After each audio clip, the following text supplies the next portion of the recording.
Jadi jangan jadi orang munafik ya, karena Allah sangat membenci. Mungkin Allah harap tidak membenci kali, makanya kalian itu ya selalu menjadi orang-orang munafik. Munafik gimana ya? Kasih buktinya. Kalau kami memotong ayat ya, ibu nggak tahu ya, nggak tahu. Ibu main potong ayat, sedangkan ibu kan mau sendiri. Ternyata ayatnya nggak cuma sampai Mekah kan, iya kan? Ya. Nah itulah yang kelakuan kalian Kristen ya, suka motong-motong ayat. Karena apa? Orang Kristen memang kitabnya kan, mengapa kitab Kristen itu banyak revisi, banyak perubahan ya, memang kelakuannya seperti ibu. Kalau ibu pendetanya aja seperti ini, gimana umatnya gitu loh ya.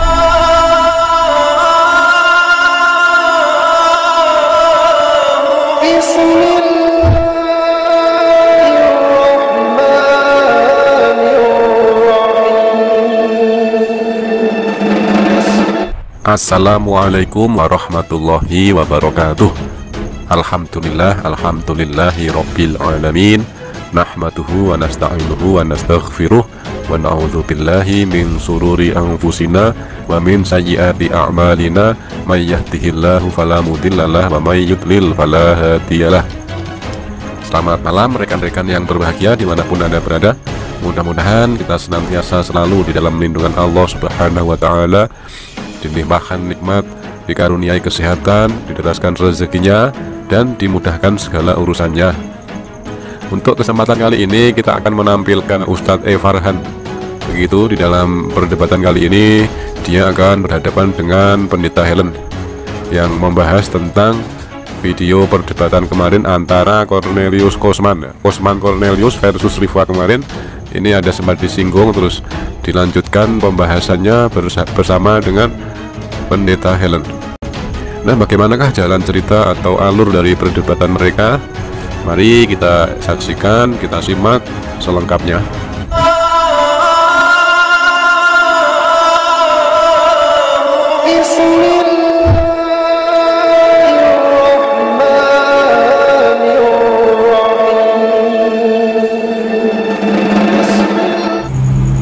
Saya nonton video KC di debat dengan Mbak Rifa di YouTube itu lucu ya.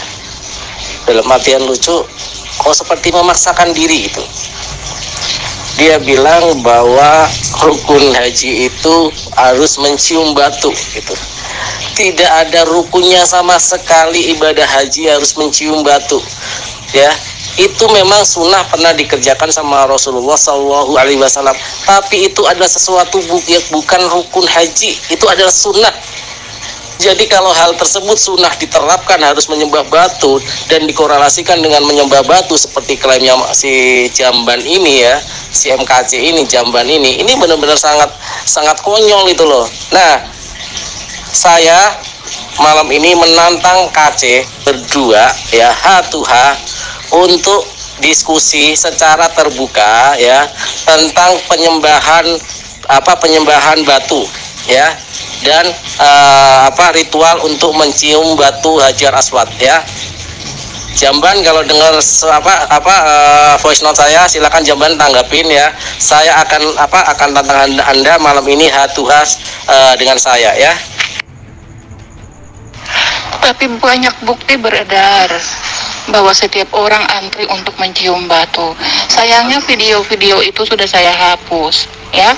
Kalau seandainya video itu masih saya simpan, pasti saya akan posting di sini bahwa ribuan orang antri untuk mencium itu batu ya, dan ribuan orang antri untuk mencium ya rumah yang berbentuk kotak hitam itu ya. Jadi kalau video kotak orang mencium Ka'bah saya punya. Bapak mau bukti kalau saya posting di sini bahwa ribuan orang antri untuk mencium. Saudara Uti atau Ibu Utiwati Mela yang terhormat dan teroker ya, bedakan antara kewajiban dengan sunnah. Sunnah itu dikerjakan boleh, tidak dikerjakan dapat pahala, tidak dikerjakan pun tidak apa-apa, tidak ada larangan ya, itu namanya sunnah. Dalam hukum Islam ya, itu ada wajib, haram, sunnah, makruh, mubah ya. Jadi urut-urutannya hukum Islam itu seperti itu. Jadi mencium Hajar Aswad itu termasuk sunnah, bukan hal wajib. Bahkan dalam rukun haji, kewajiban apa aja yang dikerjakan ketika haji, mencium Hajar Aswad itu tidak ada sama sekali kewajibannya, ya. Jadi mana mungkin bisa mengklaim kalau umat Islam itu menyembah batu Hajar Aswad itu, ya. Wow. Inikah gambaran pengikut Muhammad? Ya, inikah gambaran pengikut Muhammad ngomongin orang muka babi? Ya, inikah gambaran orang-orang yang mengikuti, ya, katanya Nabi Allah itu? Wow, apakah ini yang diajarkan oleh agamamu, nabimu dan Tuhanmu? Luar biasa, ya. Ya, ajaran agamamu seperti ini rupanya, ya. Ngomongin orang muka babi, bahwa kamu diajarkan untuk mengata-ngatain orang. Jangankan mengata-ngatain orang, membunuh pun kalian diajarkan untuk membunuh orang tidak seiman dengan kalian. Itu ajaran. Jadi tidak heran lagi kalau seandainya kamu ngomong orang muka babi, bagi kamu itu biasa aja, karena memang ajaran kalian kan membunuh pun boleh, itu kan, membunuh orang kafir yang tidak seiman dengan kamu. Jadi kalau bagi kamu ngomong orang muka babi itu biasa aja, ya, itu ajaran kalian. Udah, fokus sama saya aja, Bu, ya, fokus sama saya aja, ya. Saya sudah kasih tentukan temanya, ya. Banyak fitnah-fitnah dari kalian kalau umat Islam itu menyembah batu. Nanti saya kasih ayat-ayat kalian, analogi-analogi ayat kalian yang justru kalianlah yang dari pagan, ya, penganut penyembahan pagan, ya. Itu sudah saya kasih bukti, ya, bahwa menyembah kami ketika ibadah haji itu, ya, di Mekah itu tidak diwajibkan untuk mencium Hajar Aswad, itu adalah sunnah. Bahkan dalam suatu riwayat, ya, ketika Khalifah Umar ibnu Khattab, ya, ketika melakukan ibadah haji, ritual ibadah haji, sebelum mencium batu Hajar Aswad, bahkan dia berdoa, seandainya nabiku tidak pernah melakukan, aku tidak akan pernah menciummu. Itu tandanya apa? Bahwa ini adalah cuma sunnah, bukan sebuah kewajiban. Apalagi menyembah, ya, mencium aja itu cuma sunnah, bukan wajib, ya, Bu, ya. Itu katamu, ya. Memang kata Islam, Yesus itu manusia, tapi bagi suku tidak. Yesus adalah Tuhan yang datang sebagai manusia untuk menebus kutuk dosa manusia, ya. Saya berulang kali ngomong dalam setiap grup, terserah orang mau ngomong apa, terserah Islam mau ngomong apa, Yesus hanya manusia, Yesus terkutuk di atas kayu salib, Yesus hanya pakai kolor, tidak masalah buat kami.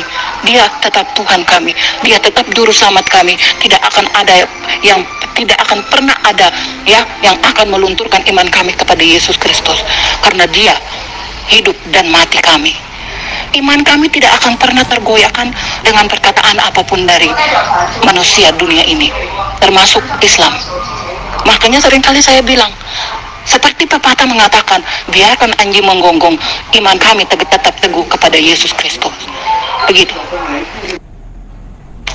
Sekali lagi saya katakan, ya, Bu Ellen, ya, itu bukan suatu kewajiban. Pahami hukum Islam, itu adalah sunnah karena pernah dikerjakan oleh Rasulullah. Sesuatu yang mencium bukan berarti menyembah. Nih contohnya, saya nyium ibu nih, ibu mau dicium sama saya nih, mama ibu tertarik sama saya, terus ibu minta cium sama saya cium. Apakah saya menyembah ibu? Kan enggak juga, kan? Enggak seperti itu logikanya. Itu yang pertama. Yang kedua, tidak ada satu perintah pun di Al-Quran, ya, untuk menyembah batu, ya. Tidak ada satupun, cari satu ayat pun untuk menyembah batu dan saya akan murtad, ya. Jadi itulah kenapa saya bilang sama Kece, ya, si Kece Jamban itu terlalu memaksa, katanya mau suruh dia pergi ke Mekah dan dia bilang ada suruh menyembah batu. Itu kan khayalan dia, cerita bohong ini yang kalian senengin. Kalian seneng kalau ada yang mualaf yang cerita yang justru malah orang Islam sendiri ketawa gitu loh, ya. Makanya saya tantang malam ini si KC itu untuk membuktikan fitnahan dia, ya, tentang orang Islam itu menyembah batu gitu loh, ya. Ketika naik haji, prosesi ritual naik haji itu tidak mencium batu Hajar Aswad pun tetap sah hajinya, karena memang tidak ada perintah gitu untuk mencium batu Hajar Aswad. Sama juga, ya, ketika rabi-rabi Yahudi membaca Taurat sambil menciumi tembok ratapan di Baitul Maqdis, ya. Itulah kenapa Yahudi sama Islam itu banyak samanya, karena memang masih monoteisme, dia tidak menyembah Tuhan yang berbentuk manusia, Yahudi itu, ya. Ya dong, Tuhan kita beda. Tuhanmu hanya ada di dalam ya Ka'bah, diam di dalam Ka'bah. Karena itu kalian kalau ke sana harus mencium Ka'bah, ya kan? Ya, karena itu dari Indonesia kalian harus mencari arah ya di mana kirbat itu ada. Karena Tuhan hanya tinggal di dalam itu. Betul kan, Bu? Ya, ya. Karena Tuhan itu hanya tinggal di dalam Ka'bah itu, sehingga walaupun dari Indonesia kalian harus cari arah tujuan di mana Tuhan itu tidur dan duduk, kalian ya sujud dan menyembah Dia. Cari satu arah, Bu. Ya, itulah kalau Tuhan kami itu maha kuasa, Dia berada di mana-mana, sehingga apa? Kalau kami berdoa, kami tidak perlu mencari arah. Di mana saja Dia ada. Mau ke kiri, mau ke kanan, mau sujud, ya, mau berlutut di arah mana saja, Dia ada. Karena Dia maha kuasa. Tapi kalau Tuhan Ibu hanya tinggal dan tidur pada satu tempat, sehingga Ibu dari Indonesia sekalipun mau berdoa, mau sujud, harus mencari arah di mana Tuhan Ibu tidur. Betul kan, Bu? Ini fitnah macam apa lagi nih? Mana ada ayat Rasulullah SAW aku diperintahkan menyembah Tuhan negeri ini? Kenapa sih kalian itu kalau mengutip ayat itu selalu menfitnah? Kami Muslim ya, kalau ketika mengajukan bukti-bukti ayat itu selalu clear dari ayat kalian sendiri. Kalian ini mengada-adakan gitu loh ya. Tolong kasih bukti ayatnya. Kalau Rasulullah dibilang suruh menyembah Allah negeri ini ya, kamu itu khayal. Dari mana ajaran kayak gini nih? Bu Helen, saya tantang untuk Tuhan sama saya, Bu Helen ya. Mana ada Tuhan kami di dalam Ka'bah dan harus menciumnya ya. Jangan pemikiran-pemikiran sempit Ibu ya, yang nggak paham Islam ya, Ibu paksakan.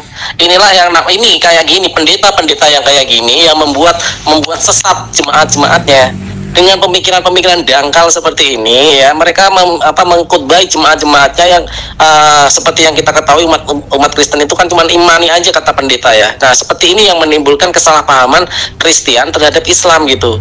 Dari mana ada ayat yang menerangkan kalau Rasulullah itu suruh menyembah Allah negeri ini aja, dan ayat yang menerangkan bahwa Tuhan kita di dalam Ka'bah itu dari mana ya? Ibu kalau mau debat sama saya Tuhan Bu, kita bikin Zoom Bu ya. Kamu pikir saya fitnah? Kamu pikir saya fitnah? Ada ayatnya, saya punya ayatnya. Ya, saya makanya belajar Al-Quran, bro.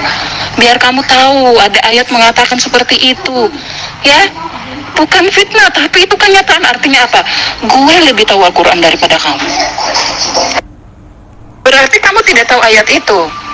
Ya, kamu tidak pernah tahu ayat yang berbunyi, ya, hendaklah mereka menyembah Tuhan pemilik rumah ini, ya, dalam kurung Ka'bah. Kalau kita di dalam rumah berarti kita pemilik rumah itu. Ya, dan ayat yang mengatakan bahwa aku diperintahkan hanya menyembah kepada Tuhan negeri ini dalam kurung Mekah. Tuhan negeri ini dalam kurung Mekah. Kalian tidak tahu ayat itu? Artinya kalian tidak pernah belajar Al-Quran. Ibu kasih ayatnya sini ya, kasih ayatnya kalau Muhammad Rasulullah itu hanya menyembah Allah di negeri itu aja ya. Kasih ayatnya sama sekalian ya, ayatnya untuk menyembah batu ya, Allah yang di dalam Ka'bah ya. Aduh ibu makanya pahami konteksnya. Ibu sih biasa memahami kitab-kitab yang bahasanya membingungkan ya. Maksudnya adalah pemilik ya. Pemilik itu bukan berarti dia tinggal di situ. Seperti ibu ya, ibu mempunyai rumah di puncak, ibu pemilik rumah, ini rumah villa saya. Apakah ibu selalu tinggal di situ? Ya, maksudnya adalah disitulah ketika itu ayat itu Bu ya, konteksnya ya, itu menerangkan ya ketika Nabi Ibrahim alaihissalam pertama kali membangun Ka'bah ya, mendirikan Ka'bah, karena pada mulanya Ka'bah itu awalnya dari Nabi Adam pertama kali yang meletakkan batu pertama ya. Ibu pahami konteksnya. Makanya kayak gini, jemaatnya gimana nggak bodoh kalau pendetanya aja bodoh kayak gini. Ayo buruan katanya mau dikasih ayatnya ya biar nggak fitnah aja. Baik, aku akan kasih ayatnya ke kamu supaya kamu tahu bahwa apa yang aku katakan itu bukan kebohongan. Nih ayatnya. Ayo mana ayatnya ya? Kirim dong, ayatnya mana, kirim. Tuh sudah saya posting ayatnya. Lihat, saksikan, dan renungkan sendiri. Belajar Al-Quran lebih banyak lagi. Jangan jadi agama Islam tapi buta Al-Quran. Ya, jangan dijadikan agama itu KTP saja. Belajar pahami isi Al-Quranmu agar kamu tidak kelihatan bodoh-bodoh banget. Sorry Bu, saya sholat isya dulu ya, sholat isya dulu baru selesai ya Bu ya. Ibu jangan suka kebiasaan motong-motong ayat Bu ya. Kalau mau ngutip ayat itu harus sampai penuh satu ayat ya. Jangan diambil sedikit aja Bu ya, sesuai kehendak Ibu ya. Ibu aja ayatnya nih kalau diambil dipotong-potong aja nggak mau kan. Kami Muslim nggak pernah motong Bu. Kalau ngambil ayat ya satu ayat penuh, nggak pernah namanya dipotong ya Bu ya. Bu Ellen ya, saya jelasin asbabun nuzulnya ayat ini ya, terus ayat sebelumnya dan ayat sesudahnya. Masa sih? Sama dong. Kalian juga sering juga potong-potong ayat, comot-comot ayat. Berarti sama dong. Iya, sama ya. Sama dengan kalian kan, comot-comot ayat, potong-potong ayat. Tapi kalaupun dipotong juga kenyataannya memang begitu toh. Aku diperintahkan hanya menyembah Tuhan negeri ini dalam kurung Mekah. Artinya apa? Kalian diperintahkan hanya menyembah Tuhan negeri Mekah. Jelas kan? Walaupun dipotong juga, tetap pengertiannya seperti itu. Ibu, ayat yang kamu pakai itu cuma sampai negeri ini doang ya. Sedangkan ayatnya di bawah masih ada ya. Itu kan konyol itu namanya. Itu yang namanya motong-motong ayat Bu. Tidak penuh dalam satu ayat dikutip ya. Ibu nih kayak si kaci segala nih. Apakah ini karakter orang Kristen ya kalau debat ya? Selalu motong-motong ayat sesukanya gitu. Ya kalau memang mau menyalin ayat yang menggunakan dalil ayat, gunakanlah dalil ayat dan jangan sepotong Bu. Ya, jangan sepotong-potong. Ini kebiasaan Kristen ini yang seperti ini yang kadang-kadang menunjukkan karakternya ya, karakternya untuk motong-motong ayat itu loh. Ya makanya ya karena ini karakter Kristen, makanya nggak mengherankan kalau ayatnya sendiri, kitabnya sendiri banyak perubahan-perubahan karena suka motong ayat. Bu Ellen ya, memakai dalil ayat dengan memotong ayat beda. Ibu lihatin yang ibu kasih cuman sampai potongan ayat ibu cuman sampai negeri Mekah, di bawahnya ibu potong padahal itu masih satu ayat Bu. Itu yang namanya motong ayat. Mana pernah kami Muslim ini memotong ayat dari Alkitab. Kami kutip penuh satu surat itu gitu loh, satu ayat penuh itu kami kutip Bu. Yang paling penting kan ada di situ. Aku diperintahkan hanya menyembah. Hanya, kata hanya artinya apa? Itu perintah. Hanya menyembah. Artinya tidak boleh menyembah Tuhan lain selain Tuhan negeri Mekah. Itu pengertian ayat itu. Ya? Ya? Pengertian ayat itu adalah aku hanya diperintahkan hanya menyembah Tuhan negeri ini dalam kurung Mekah. Hanya diperintahkan hanya, artinya apa? Tidak boleh menyembah Tuhan lain selain Tuhan Mekah. Gitu. Ya, itu pengertian ayat itu. Nggak fitnah kan? Benar kan? Ya, jadi bilang sama saudaramu, itu benar, kata Helen itu benar. Dia nggak fitnah. Ya elah ilallah, memang begini ya karakter Kristen ini ya, degil dan tengal ya, keras kepala. Itu di bawahnya tahu sendiri ayatnya seperti apa bunyinya. Di situ menerangkan bahwa pemilik negeri ini, semua negeri ini adalah pemiliknya, semua dunia ini adalah pemiliknya Allah Subhanahu wa taala. Baca ayat selanjutnya. Aduh ibu, kayak gini kualitas pendeta Bu. Ya makanya ya pernah saya bilang, orang terbodoh di Muslim itu menjadi orang paling pintar di Kristen. Saya ikut kalian juga sering motong-motong ayat. Jadi sama kan? Sama enggak? Ya, saya belajar dari kalian. Walaupun potong ayat juga ayat itu sudah jelas. Ada satu ayatnya lagi, ya. Saya tidak mau posting tapi saya baca aja. Yaitu ya QS 106 ayat 3 berbunyi, maka hendaklah mereka menyembah Tuhan pemilik rumah ini dalam kurung Ka'bah. Ya, sekali lagi saya baca lagi QS 106 ayat 3, maka hendaklah mereka menyembah Tuhan pemilik rumah ini dalam kurung Ka'bah. Coba jelaskan apa arti ayat itu? maka hendaklah mereka menyembah Tuhan pemilik rumah ini dalam kurung Ka'bah. Coba Anda jelaskan apa maksud ayat itu? Kan saya belajar dari kalian. Kalian kan duluan juga comot-comot ayat Injil, juga comot-comot ayat Alkitab. Kenapa? Salah ya? Kalau begitu jadi pelajaran buat kalian, supaya jangan belajar mencomot-comot ayat. Kan saya belajar dari kalian, ya. Kalian kan suka comot-comot ayat Alkitab, ayat Injil. Saya belajar kok dari kalian. Salah ya? Kalau salah, jangan dibuat biar orang nggak ikutin, ya. Kalau salah, ya itu karakter kalian yang saya ikutin, suka comot-comot ayat Alkitab. Salah ya? Kalau gitu, jangan diulangin lagi ya, biar saya tidak ikutin cara kalian. Mana pernah kami motong ayat, Bu? Ya, tunjukkan bukti kami motong ayat. Kami tidak pernah suka bermain kotor seperti itu, Bu. Ketika kami mengutip satu ayat, pasti ayat itu secara full kami kasih, Bu. Nih, sekarang saya kasih analoginya ayat yang Ibu jadikan contoh dengan Alkitab Ibu sendiri, ayat di Alkitab Ibu sendiri ya. Halah, nggak usah jadi orang munafik deh. Ya, gue paling benci orang munafik. Itu kebiasaan kalian, ya. Pada setiap debat seperti itu, jadi nggak usah jadi orang munafik. Ya, kalau munafik dengan orang lain saja, nggak dengan Helen. Ya, jangan jadi orang munafik. Allah sangat benci dengan orang munafik. Jadilah orang yang jujur di hadapan Allah. Jangan jadi orang munafik, karena Allah membenci orang munafik. Ya. Ibu, saya suruh kasih bukti. Kalau Ibu kan sudah terbukti jelas-jelas motong ayat kan? Ya, Ibu jelas-jelas sudah motong ayat. Nah, tunjukkan buktinya saya motong ayat. Itu saya kasih ayat Alkitab Ibu sendiri ya, dengan kata-kata bersujud, menyembah yang artinya adalah sesuai konteksnya. Apa dengan begitu ayat Ibu, Rasul-Rasul dan Mazmur itu yang mengatakan bahwa orang itu menyembah seperti itu. Ya, Bu ya. Kami mengutip ayat Ibu itu secara penuh, Bu ya. Ayat Ibu saya kutip penuh. Nggak ada kalau Ibu benar-benar motong ayat itu, Bu. Kan sudah saya bilang, jadi orang jangan munafik. Allah sangat membenci orang munafik, ya.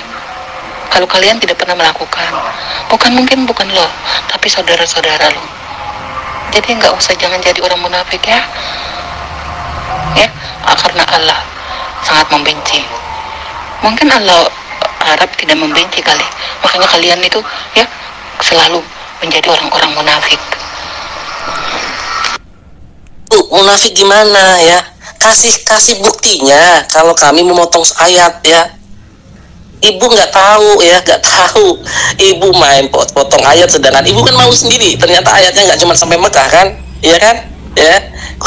Nah, itulah yang kelakuan kalian Kristen ya, suka motong-motong ayat. Karena apa? Orang Kristen memang kitabnya kan, mengapa kitab Kristen itu banyak revisi, banyak perubahan? Ya memang kelakuannya seperti Ibu. Kalau Ibu pendetanya aja seperti ini, gimana umatnya gitu loh ya, Bu ya. Hai, sudah dikasih ayat, apapun ayatnya, aku diperintahkan walaupun dipanjang lebarkan, tetap aja kalian diperintahkan untuk menyembah Allah. Maka sudah beres.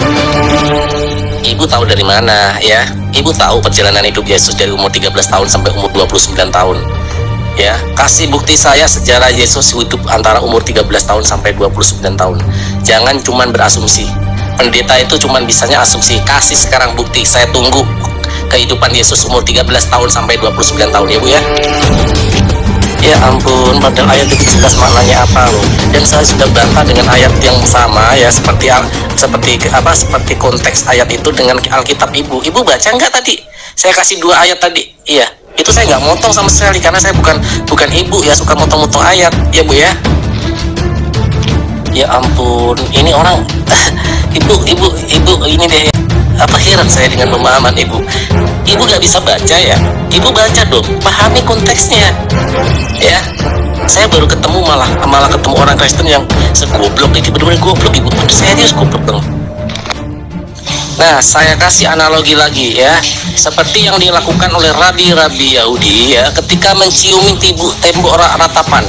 Mereka menciumi tembok ratapan sambil membaca Taurat, sambil menciumi tembok ratapan. Apakah mereka tandanya menyembah tembok ratapan? Ya.